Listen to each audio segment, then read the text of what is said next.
Jai Hind, my dear student. Today I am going to teach you about Python introduction. So in this chapter, in this video, you will understand about programming language and Python. Okay, my dear student. So, what is programming language? A computer language is a medium of communication between the user and computer.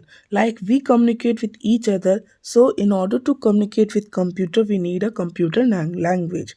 So, computer programs are instruction to a computer which tell a computer to perform the task necessary to process the data into information.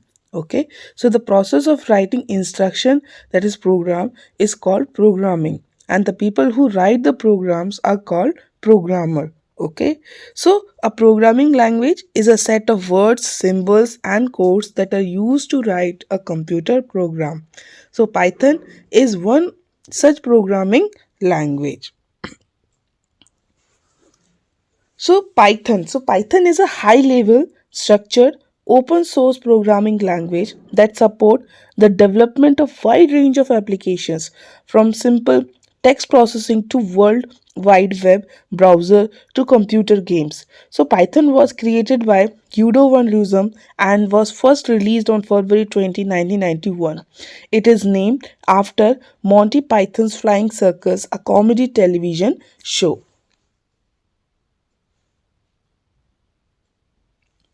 So, features of Python programming.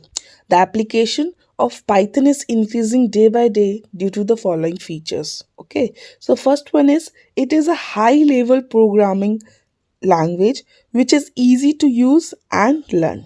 Okay, so it is a high level programming language which is easy to use and learn. It is open source language and available free of cost. Okay, so uh, it runs well on different platforms such as Windows, Linux and Macintosh. So it is a portable language. Okay, so it can be used for graphical user interface programming. Okay, and it is easy to understand and write coding in Python as compared to other high level language. So like uh, like if a is equal to 2, b is equal to 3 and sum is equal to a plus b, print sum. So it is very user friendly language. Okay, even if you have never programmed before, you can easily guess that this program adds two numbers and print it. Okay, and last, the Python is an interpreted language that executes the code line by line at a time. This makes the debugging process easier. Okay, so it is an interpreted language, so interpreter execute the code line by line. Okay, thank you student for watching this video. Jai Hind.